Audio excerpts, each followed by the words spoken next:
absolutely nothing less. Okay. So, and honestly, that will continue out throughout the course of the show, ladies and gentlemen.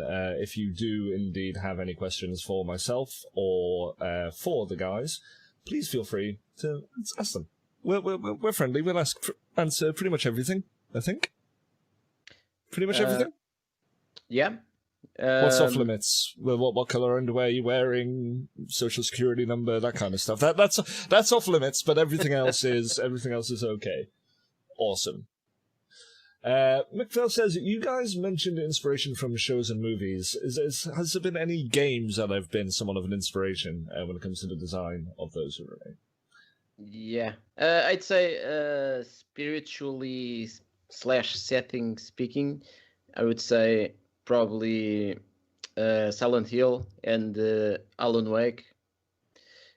Obviously, very different games, but the setting is somewhat similar. And there's always Amnesia: The Dark Descent, which was a great game, also an indie game that was a huge hit, and it was a great inspiration.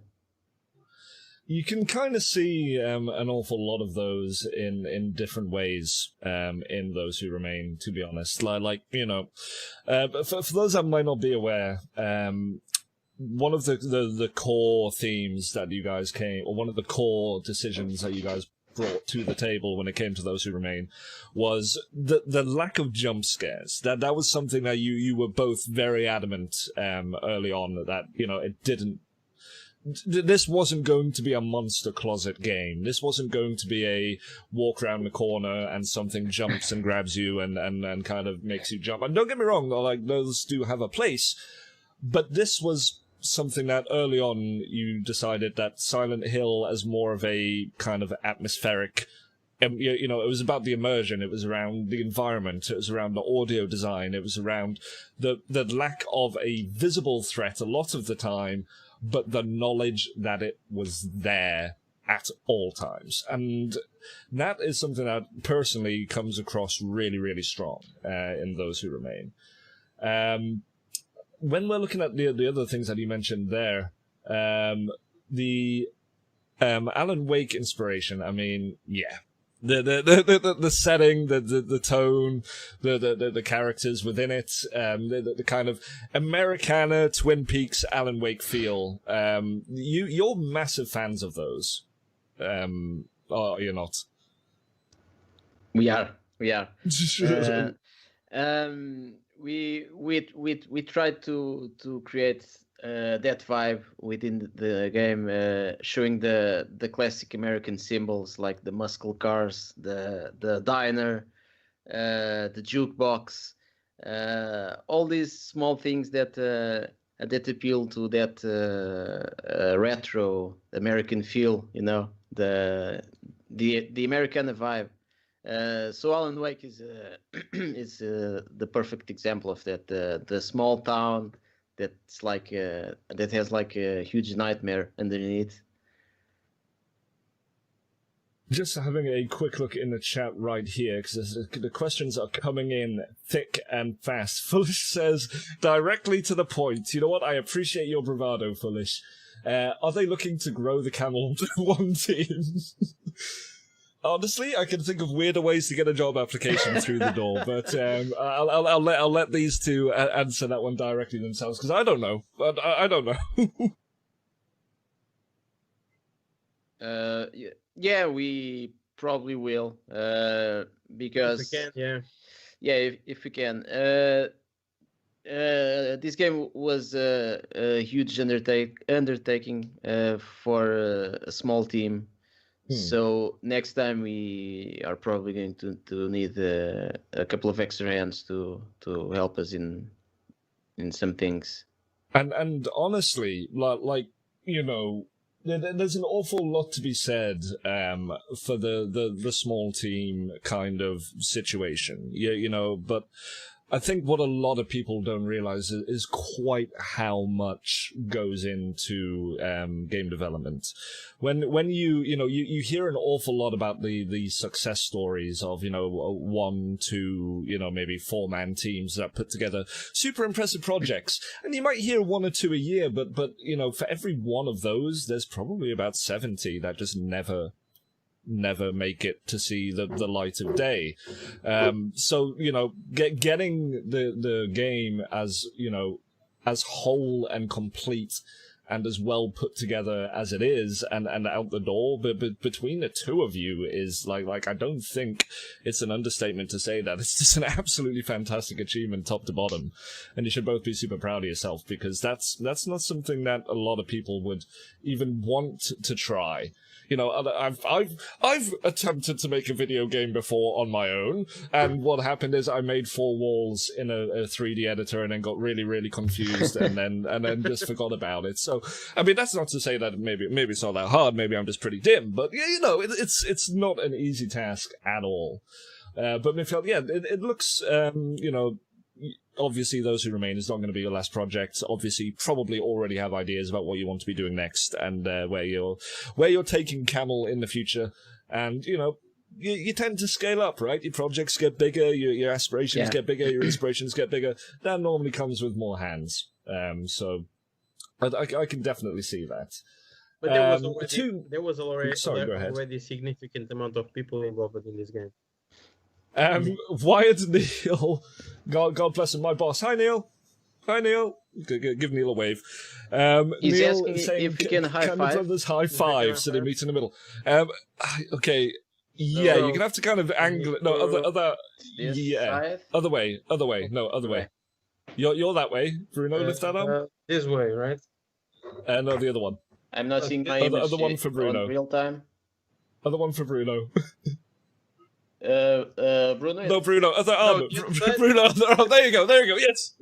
There you go. The image is No, not in real time. the other one. No, the other one. Yeah, there we go. All right, let's give it a try. 3, 2, 1. The hell? This is weird.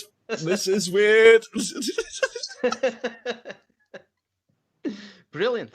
Okay. Oh my god. You know what? We'll take it. Can someone, later on, someone get a screen cap of that high five, please? Because that was fantastic.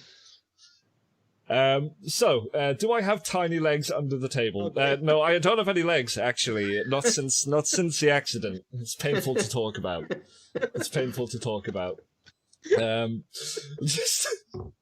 I missed all of this chat while we were talking about team members. So Two Flowers asks, how come this game has a German voiceover? It was a nice surprise, but I didn't expect that. Was there a particular reason why German was a particular localization focus, or was it just kind of the stars aligned and the option was available? I think the option was available. Yeah. And we got a great team of voice actors. The main character is voiced by Sasha Rottermund. Who is maybe a little more well known to those who understand or follow German voice acting. Yeah. What's his part again? You're gonna have to remind me. I live in a world swimming with names. He does the voice of Benedict Cumberbatch. So he's the German Benedict Cumberbatch. Yeah. And he also did Sebastian Castellanos in The Evil Within. Got you. Okay. Oh, that's a great game as well. To be fair, I love the game. That's a great horror game. Absolutely astounding game. I just played the sequel 2 months ago or so. Oh wow. Not too far behind. That was at least a year, wasn't it? I never actually got around to the sequel. It was on my growing backlog of 75,000 games to visit to do. Yeah, I know. I've not got around to it yet. I'm just about to finish Peggle, so eventually I'll get Peggle 2 on the go, hopefully. Okay, let's have a look. What else have we missed?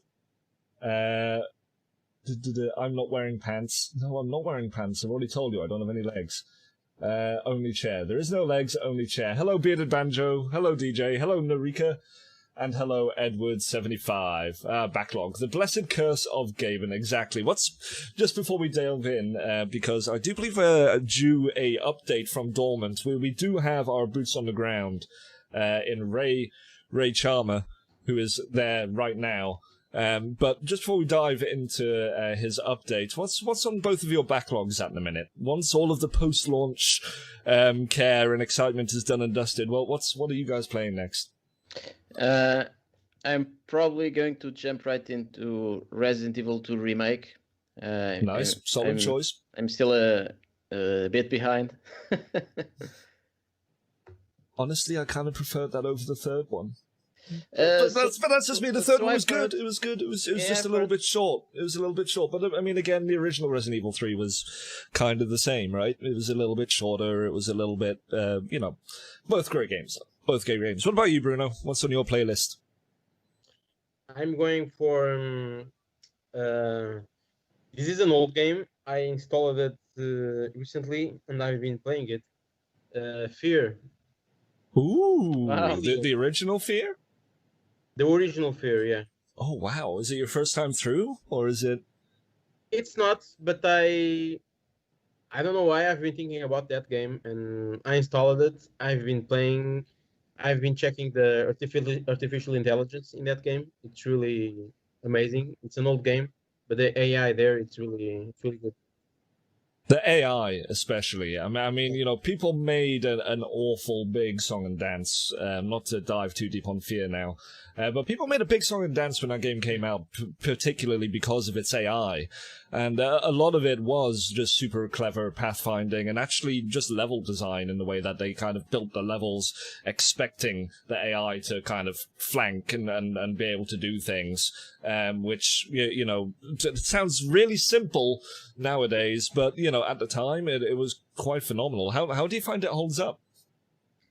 It holds up really good. The AI, I've been researching and reading about the AI in that game, and it works in...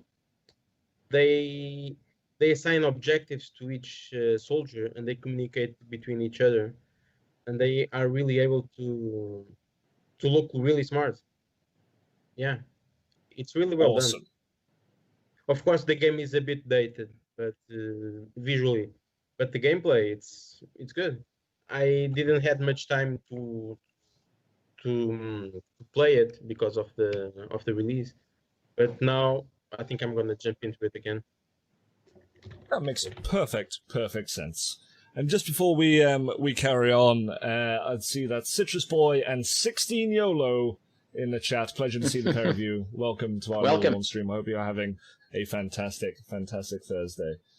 McPhail says you can actually... I don't know why that... highlighted on the right, just so everyone to know. I can enable dev mode. How do I do that? Oh. Well, I'll search for it. That's your project for tonight, Bruno. Once you're done and dusted with all of this, once the dust is settled, that is going to be your port of call. So that's well done, McFarl. You've set up Bruno. Look at the smile. Look at the smile on his face. Look how happy he is. He can't wait. Oh, but now, I do believe I'm going to have to very quickly take these two fine gentlemen away, because I believe that we have a update straight up from Dormant itself. Our on-site representative, Ray, should be on the line any second now, if what I'm hearing is correct. I'm just going to ask the two of you to very quickly kill your comms. I'm going to take you away, and when we get back, we'll dive straight into talking about the actual game a little bit more in depth and get on with that. Is that okay? Can you two do that for me? Sure. Yeah, awesome. Yeah. Kill the camera. Don't kill them. Don't kill them. Okay, Ray. Can I get confirmation? Do we have a Ray up in the house? Ray, hello. That's correct, Gary. Earlier today, we reached out to two people who claim that shadow people have taken their loved ones and are now airing frustration at the lack of support being provided by local law enforcement. We now go live to Philip Sampson, who wants to share his story with us. Okay, first off, let me just say thank you, Phil, for taking your time out, and only what we can imagine being a troubling situation for you right now. But before we continue, can you first give us what your take on this situation is? Thank you, Ray. So here's the thing. I've got a workmate, Anthony. Real good guy. One of the nicest people I've ever met. Lets you clock out 20 minutes early and not tell the boss kind of guy. But last week he started acting weird. We all assumed trouble at home, that maybe his old lady had found his messages to the girl at the diner or something. So we teased him a bit about it, as a laugh. Suddenly he gets all serious-like and says he ain't been sleeping right, and that he's been having dreams, weird dreams, and he started hallucinating. Says that he started seeing shadow people outside his house when he's leaving work late at night. Shadow people? Yeah, that's right. Shadow people. So he did what any good friends would do and told him he was full of it. That maybe he ought to be, they ought to stop going out so late and that there's no such thing. A little bit of tough love. Anyway, so Friday night, he leaves work early for himself. Yeah? He didn't look all that well. Said he had some business to attend to. Thought nothing of it, not our business. But it gets to Sunday. We figure we better check on him, right? So we try to call him. No answer. We pop round to see if he's at home, and he isn't there. Just his missus, who says she ain't heard from him since he left for work on Friday morning, sorry. So he started to worry a bit. And sure enough, come Monday, he doesn't show up to work. And I haven't seen him since. Now, if you ask me, there's a good chance that his missus has found out about the diner and done him in. I mean, shadow people? Utter nonsense if you ask me. The police are looking in all the wrong directions. Following up on that news, we should now have Mike Allman, a man whose mother has now been missing for several days, on the line. Mike, are you there? So last week my mom started acting all funky. She was up early in the morning, kept all the lights on in the house and wouldn't let me go outside. She kept all the curtains closed. She's always been pretty early rising, but I swear she wasn't even sleeping. I asked her what got her all riled up, and she just kept saying there was shadow people following her around, and blue eyes and knives and stuff. So I tell her that's nonsense, and I ain't seen nobody outside the house for days. I even checked her medicine cabinet, and she's still taking her pills, and I don't think she was having one of her funny turns, at least not a normal ones. I tell her to call the police, and if she's so worried about these shadow people, then she does. But they don't sound interested. Honestly, I don't blame them. It did sound like a prank call, but they say they look into it, and they tell her to stay indoors. Anyway, so she keeps going on about these shadow figures for days. Eventually, we have barely any food. We got dip, but we ain't got no chips. Can't have dip without chips. I tell her, Mom, I'm going to the store, and she damn near loses her mind, bolts the doors and sits by them with a bat, and says, you ain't getting out of here. So I wait until she gets real sleepy, and eventually she does pass out on the couch.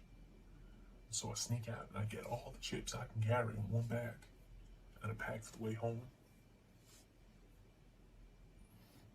When I get back, all the lights are off, which is weird because she's had them on all week. I go inside and she's not there. And I haven't seen her since. She must have realized I was gone and she's gone out to get me, and those shadow people have taken her, and it's all my fault.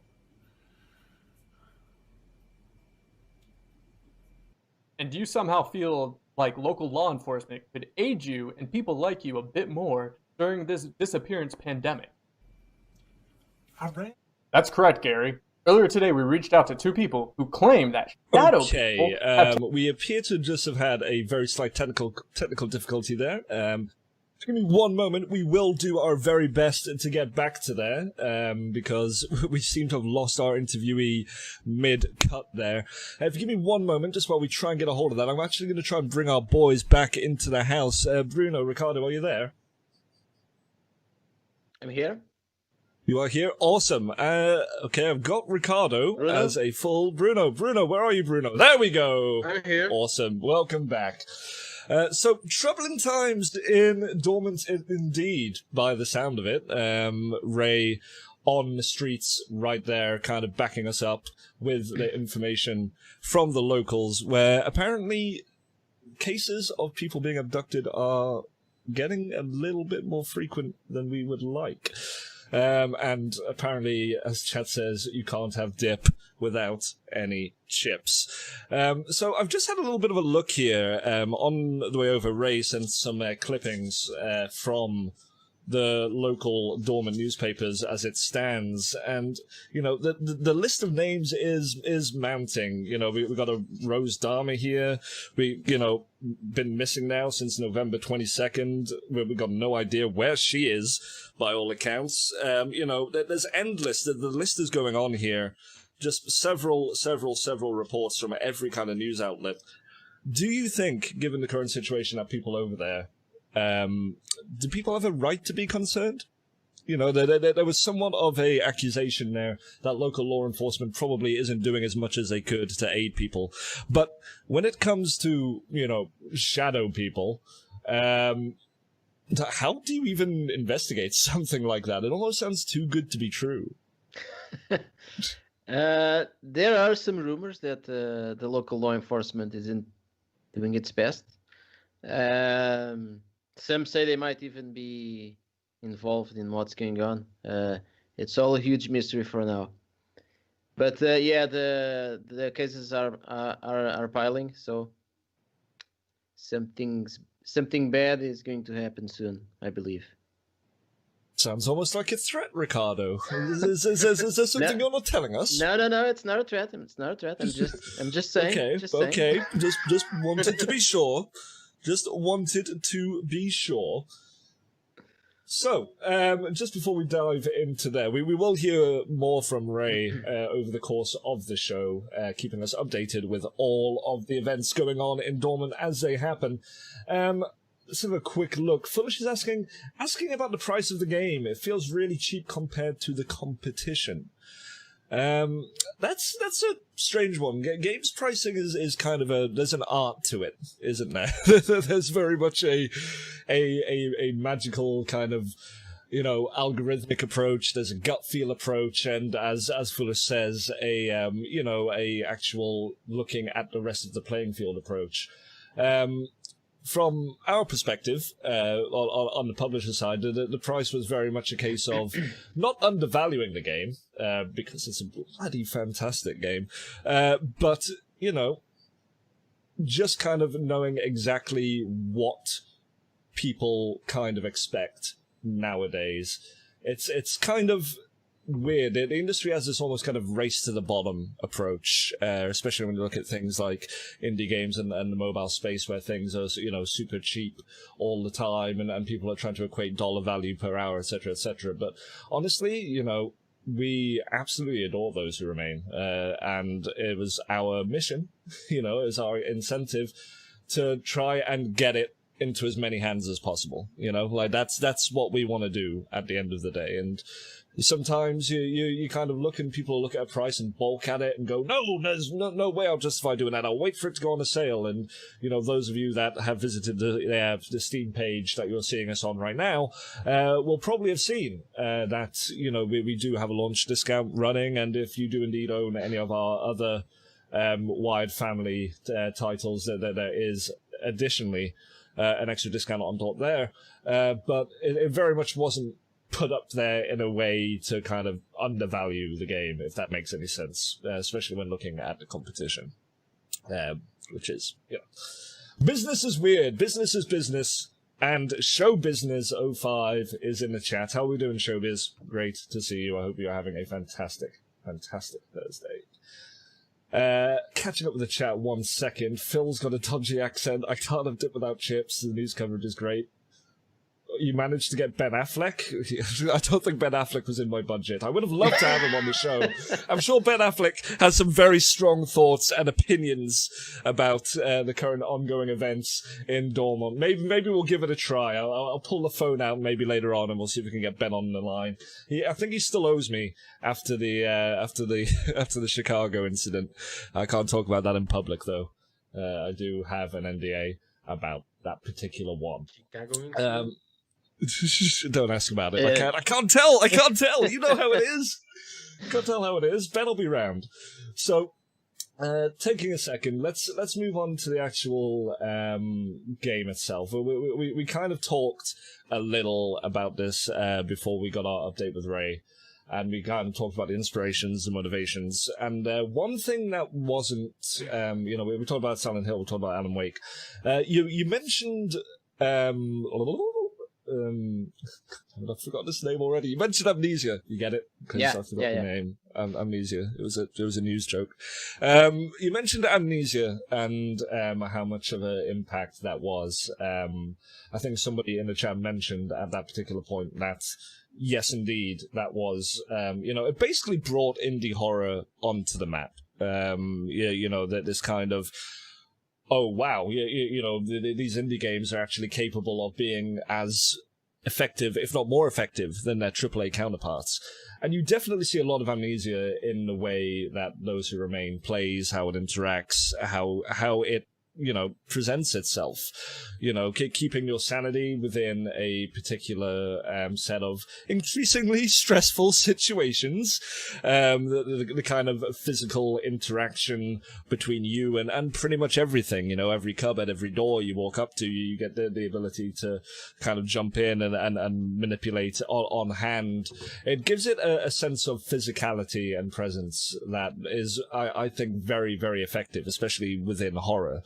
The last thing you want to do is feel like you're kind of a floating camera, that ability to kind of walk around and have such direct physical, tactile input onto everything in the world. Even, one of our earlier Wired streams, and as Showbiz mentioned, the PlayStation Access stream, which if none of you saw beforehand, the PlayStation Access folks did do a early run-through of the game a couple of weeks ago now.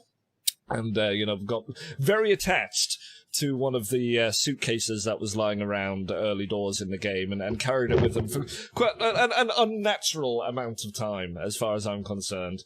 But even just little things like that can make an absolutely massive difference. When it comes to designing the game, what were your pillars? What was your kind of, this is what we have to have in there? Well, what was the core foundation of the game, if you will? I would say the basic premise was just like you said earlier. We didn't want to base the game on jump scares.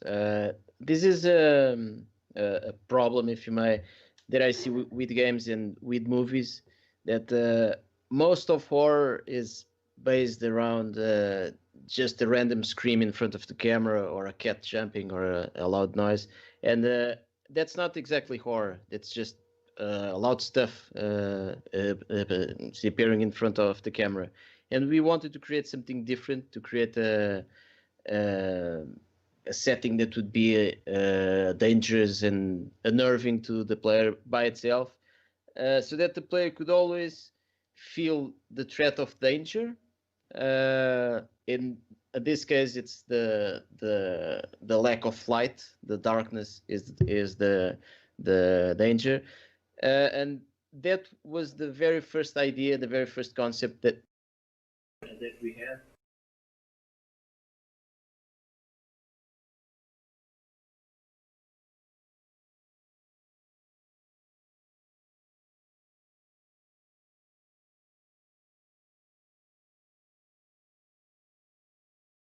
Mechanics, the different realities, etc. But starting with these two simple things: no jump scares and the mechanics of the light versus the dark. So fairly simple as far as what you were looking to bring in there. You mentioned the influence of the kind of small town Americana, Twin Peaks, kind of thing in there. There is a great horror beneath the manor. Any kind of desire to maybe go to more traditional kind of horror, situations, your whole kind of haunted houses or space, everyone likes a good space horror. Was it always, these two core things just tied straight away to that location in your mind? Our three previous games were in space. It's kind of why I dangled that one there. I was like, yeah, it's kind of. I was hoping that we might talk about it. I thought you. More specifically, our last game, SimuL, was space horror. you. And after that, we wanted to create something different. We wanted to bring the action down to us. And the very first setting that came into mind was like the small American town. We wanted to make something different from the closed environment, public feel. So in this game we have like outdoor scenes, indoor scenes. The player is never like closed inside an area. So yeah, after a few years doing space, we want to work on something different. Yeah. So it's very much a palette change for you. It's like, we're going to keep our boots on the ground for this one. We're going to stay down to earth, or whatever. The problem presents itself. It's very much a direct response now. We spend so much time on that kind of space out in the environment.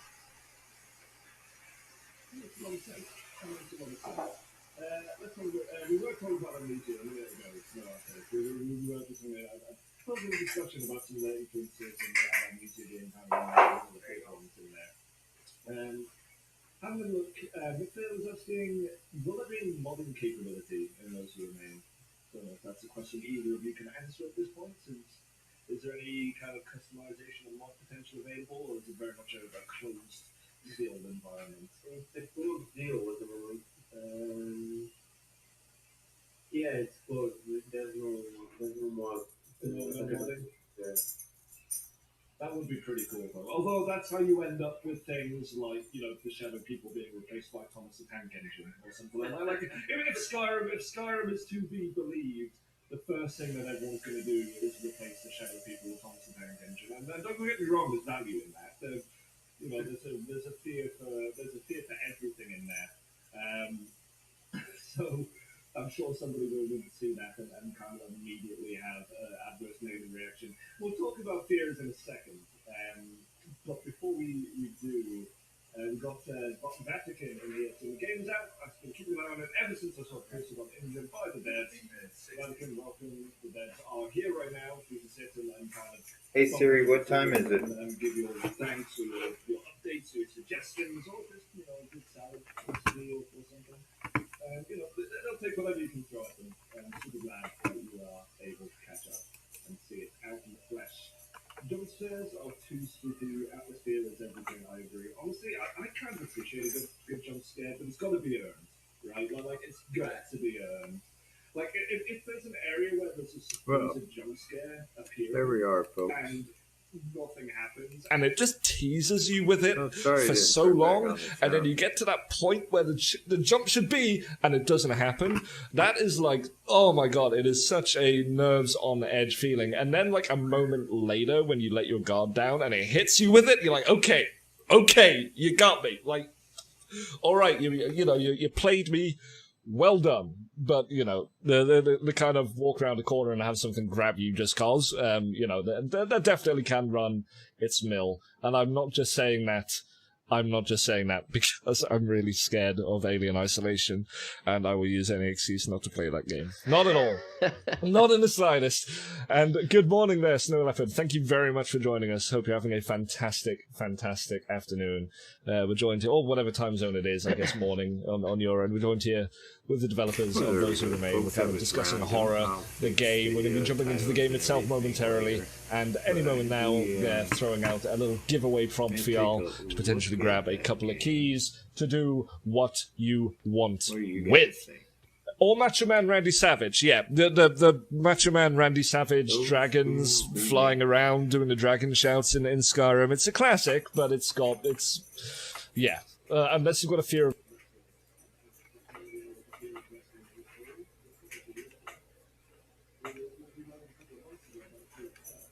We'll see you tomorrow at 7:17 for Good Morning Gaming. Sorry, got them done. We'll see you tomorrow at 7:17 for Good Morning Gaming on Sunday, where we're going to do Darkest Dungeon. It's free this weekend for one more day. This is the Backbone Gaming Entertainment Network, brought to you by Backbone Empire. It is a Cat's Claw production. Everything is the property of those who own it.